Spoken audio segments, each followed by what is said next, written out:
So I'm going to walk you through the same pedigrees that we did in class today, but just kind of one step at a time. And I've got the Wacom tablet, so we're testing that out. So this first one that we were told in class was that it was autosomal dominant. And so this one, it's a good thing we were told it was autosomal dominant. We'll talk through the clues of how you could figure that out.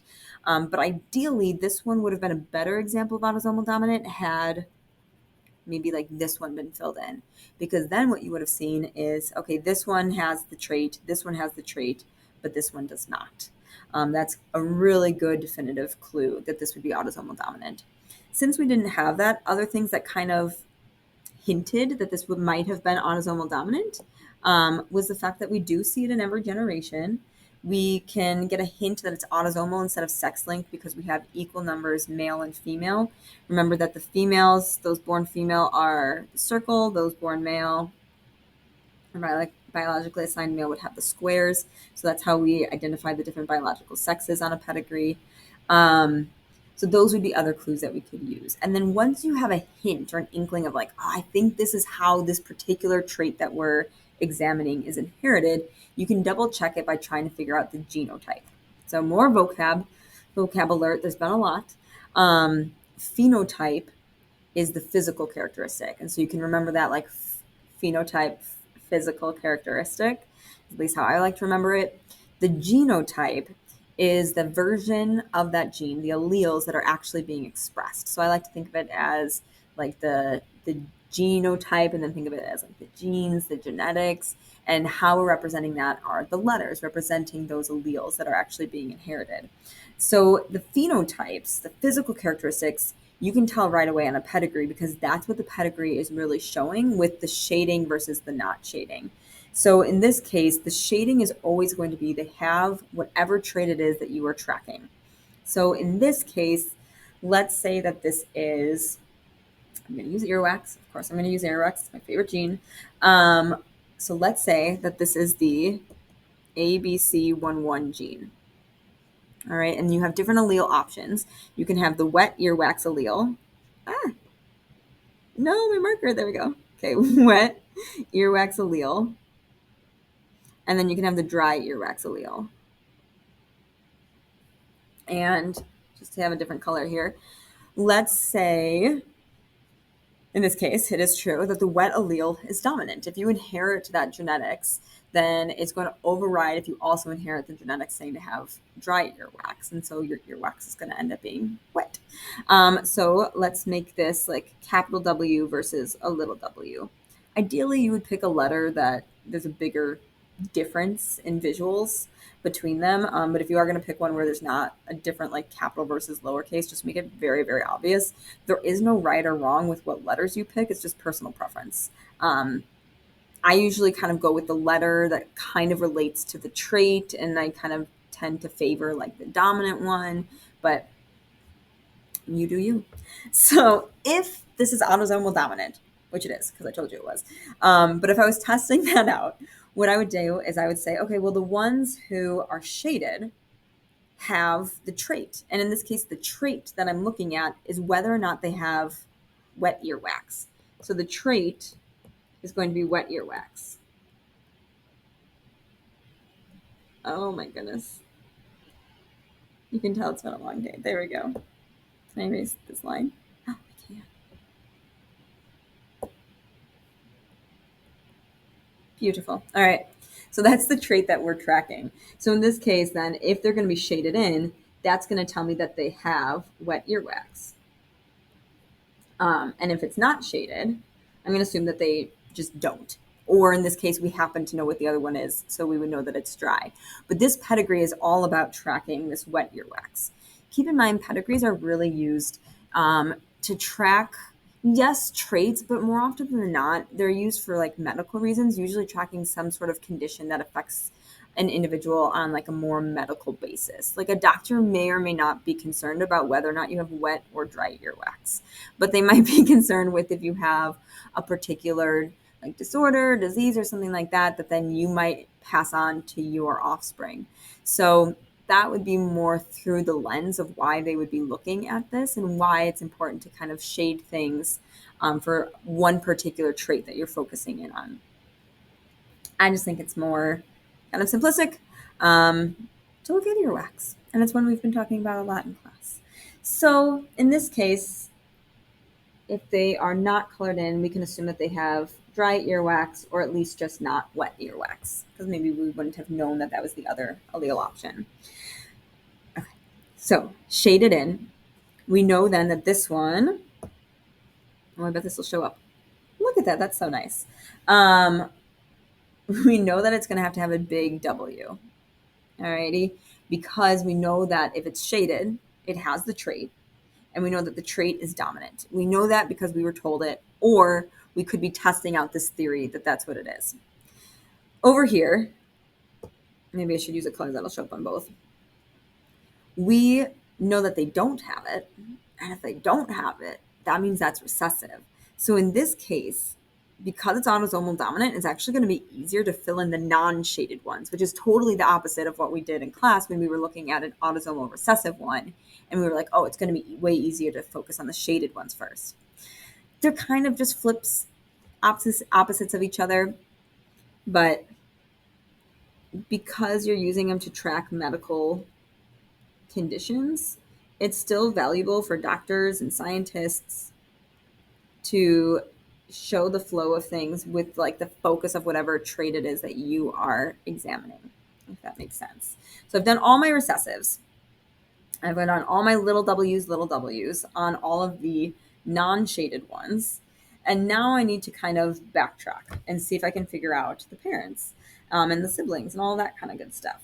So let's take this one, for example.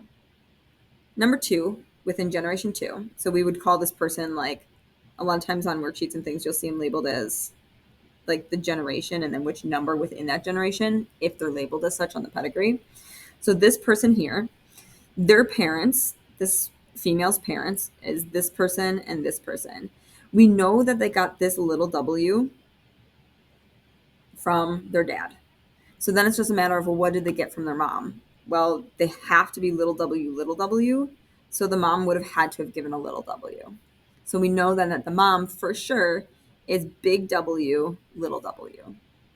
And then we can use that and apply it to figure out the other offspring. So let's see. So 1 and 2 here had a baby. This generation 2, number 3. They're shaded. So we know that this is autosomal, or at least that's what we're testing out. So big W. The dad had to have given a little w. It's the only thing he has to give. So big W, little w. And now we can see, okay, well, what would their offspring be? Well, once again, they're shaded, so they have to get the big W, the big W. They got that from their dad for sure, because he's the only one who could contribute that. So mom would have had to contribute little w, little w. So that works out. Ooh. And then over here, we know that they have the trait because they're shaded. And this trait in particular is dominant. So we know they have a dominant allele. And then the other one coming from dad has to be little w. Over here, shaded, so we have to have a big W, has to have gotten a little w from the parents.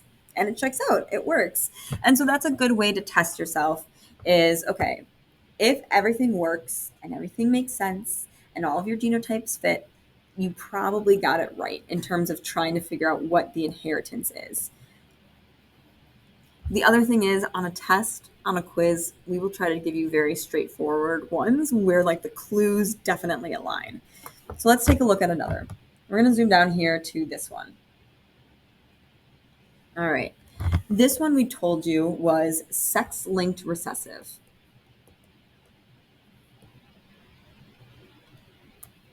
So you were told that. Had you not been told that, how would you have figured it out? Putting on your pedigree detective hats, what would be your clues?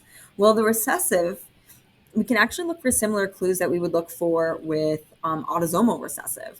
We can look for, do you have 2 parents who in this case do not have the trait, but have an offspring who does have the trait? So in this case, this one does not have it, because remember, shading means that they have the trait, but then they have an offspring who does. So that kind of gives us a clue like, okay, check it, it's probably recessive.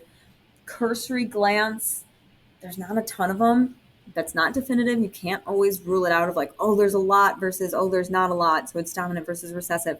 That does not always work. And we'll look at some examples and exceptions and things like that in class. What will always work is parents who don't have it, but child who does, because that tells you that those parents are carriers. How do you tell the sex linked? A little bit harder, but a good clue, not a definitive clue, but definitely a trend that you can use. And on a quiz or on a test, like we'll try to give you good ones.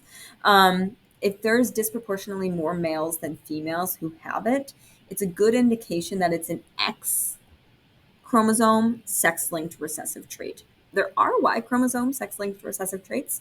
I'll show you some in class, but this is kind of like the classic textbook examples that you'll see and the kind of classic textbook examples that you would probably be assessed on.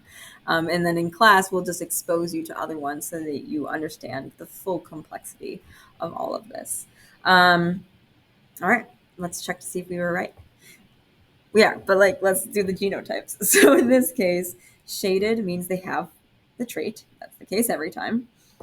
I'm just going to use the cliche classic example of color blindness because why not? It's the one you'll see on the internet and your textbooks and in class and just all that good stuff. So color blindness is a sex-linked recessive trait. It's on the X chromosome. So if they're shaded, they are going to be colorblind. So we're going to be looking at individuals who are colorblind.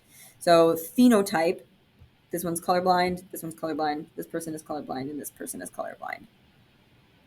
Phenotypes we can tell just based off of the shading, which means all of my non-shaded people are not colorblind. But the genotypes, let's test it out. If we're saying that it's recessive, then this means that this person would need to have a lowercase letter. But because it's sex-linked, we draw it a little bit differently. We include those sex chromosomes. So this person is male. We know that because it's a square. So they have an X and a Y chromosome. Something I like to do is I like to do all of my chromosomes first. So if you want to fast forward until I've written all of these chromosomes, feel free. It's going to take a second. If at any point you want to fast forward, go for it. You do you. All right, we've got this, XX, XX, because they're female. So they have two X chromosomes. XY, XY. I got to make sure I'm not going too fast or I'll make mistakes. This one was XY. See, I had to slow down there. XY, because it's male. XX, female. Females are circles. Okay. We got all those in. Now I add my alleles. I like to do alleles in a different color. You don't have to. Things just kind of get messy sometimes on pedigrees because you don't always have a ton of writing room. Let's see what we got though. Recessive. If I'm told something's recessive, I'm starting with that. Or like vice versa, if I'm told something's dominant, I'm starting with like whatever's shaded is what I prefer to start with because a lot of times like one, it just kind of draws your eyes, but it's a starting point. So let's start with the female. If it's sex-linked and it's recessive, and when we think recessive, we think, oh, okay, they need two copies of this allele for it to be expressed because if otherwise, if there's the dominant allele present, it's going to dominate over the recessive allele, and that's what will be expressed. In this case, we've got a little, maybe we should do B for color blindness. A little B and a little B. So they would need, as a female, two copies of this recessive allele. But if we look at the males, this one, they have an X chromosome, so they get that little B. They only have one X chromosome. That's it. So if they have an X chromosome that has that little B, boom, guaranteed that they are colorblind, which is why it's more prevalent in males. And then here, little b, little b. So all of those have a little b next to them, hanging out on that X chromosome, and we draw it as kind of like an exponent on that chromosome letter. Now, the rest of these, we can assume that if they are not shaded, they're not colorblind, so they have the dominant allele. So what I might do next is I might start with all of my males because I know that they have the capital B, capital B, capital B, capital B. They have the dominant allele because they only have one X chromosome, so they just have whatever their X chromosome tells them is what they have. There's no other homologous chromosome to kind of counterbalance and be like, which one am I going to show? It's like, no, it's whatever the X chromosome you have is what you have when you're male. Females have 2 of each, so it's more complicated. So now we need to slow down a bit. Let's take a look at this one. Let's look at this top one. We know for a fact that they have to have a big B. Why do we know that? The trait is recessive and they don't have the trait. So they have to have a dominant allele. But we also know that this offspring that they have, this son of this woman, has the recessive allele. He had to have gotten it from somewhere. He didn't get it from dad because dad gave him the Y chromosome. He got his X chromosome from his mom. So this X chromosome has to be a little b. That's kind of how we would process through that. If you want, you can pause and test yourself and see if you can do the rest. I'm going to go in kind of a sporadic order here. Let's see, maybe I'll do this offspring next. I know that they don't have the trait, so they at least have a big B. That's honestly all I know at this point. Maybe I can fill more in later. I'm going to skip it and come back to it. If I jump down here, okay, I know that this 4th generation first person is getting their Y chromosome from their dad. So they had to have gotten this recessive one from their mom. So they have to have a little b. But mom doesn't have the trait, so she's got to have a big B. Then down here, the only option that this daughter has from her dad is the big B. So she for sure got the big B from her dad. But we don't know what she got from her mom. Maybe mom, in the meiosis shuffle, maybe her egg had this chromosome that had the B, the big B allele, meaning not colorblind, but maybe she gave her the allele for colorblindness. And if she inherited that, though, she would just be a carrier. But we don't know. So what we would do is just do like a dash mark. We don't know. We don't know what this other one is. It could be big B. It could be little b. We will have no way of knowing. If this individual goes on to have children, we might be able to kind of backtrack and figure it out that way, the same way we have with others of this pedigree. But for now, we don't know. And because I didn't get any more information from down here, but we did. We did, because we went and we figured out this individual, which means now we can go back and figure out this individual. Because for sure, this individual got the big B from dad. So what did she have to get from mom? Well, she has to have this little b so she could give it to that kid, to her son. And so this little b has to have come from here. All right. So when in doubt on a pedigree, if you don't know, it's possible that you could never know, or it's possible that maybe you need to skip it and come back. And that's cool too. All right, let's try this one. We've got this one. They got a little b from their dad on this X chromosome. They got this X chromosome from their mom, though. So at least one of those chromosomes from mom needs to be a little b. But we know for sure that it has to be a big B for the other one for 2 reasons. One of which is that she's not expressing the trait. She's not colorblind, so that instantly tells us big B. The other one is this individual here, her son. She had to contribute the X to her son. Because females are what's contributing the X to their sons, it's usually said that these sex-linked recessive traits, especially if they're on that X chromosome, that it's passed from mother to son. And that's why. It's because mothers can be carriers, not be colorblind themselves, not express the trait. In other words, her phenotype is not colorblind, whereas her genotype is, and we're going to get into even more fun vocab, heterozygous, big B, little b. She's contributing that chromosome to her kid. Only a few more. And if you're getting sick of this and you get the gist, you can skip and move on. Or just end the video here. But I'm going to go out till the end. Let's see. We've got this one. They're getting the Y from their dad, which means they have to get the X from their mom, which means the mom has to at least have a little b, but the mom doesn't have the trait, so she's got a big B. So for sure the mom is big B, little b. This one, they're getting the X from their dad, so for sure the big B. So then the question is, what are they getting from their mom? It's similar to what we ran into over here. It's actually the exact same scenario. Because like if you look at the colors, like they're matching up. We don't know. We don't know what mom gave him. Maybe mom gave the big B. Maybe mom gave the big B, little b. It doesn't really matter because all we can see with the shading is the phenotype, and the phenotype would be the same. The phenotype would be not colorblind. So we don't have enough information to fully figure out their genotype. And that's it. That's sex-linked recessive. So we have shown by backtracking and adding in these genotypes that it works. It's kind of like a Sudoku-y kind of puzzle where you can backtrack, and if everything works out, and working out meaning like the fact that we don't know, that's totally fine. That is valid. It's not like things are like incorrect. We just don't have enough information. We don't have enough genetic info on like who their offspring would be and so on. But you can kind of confirm that way that it's sex-linked recessive as best as you can. All right, that's what I got. Let me know in class if you got questions, comments, concerns. Good luck practicing.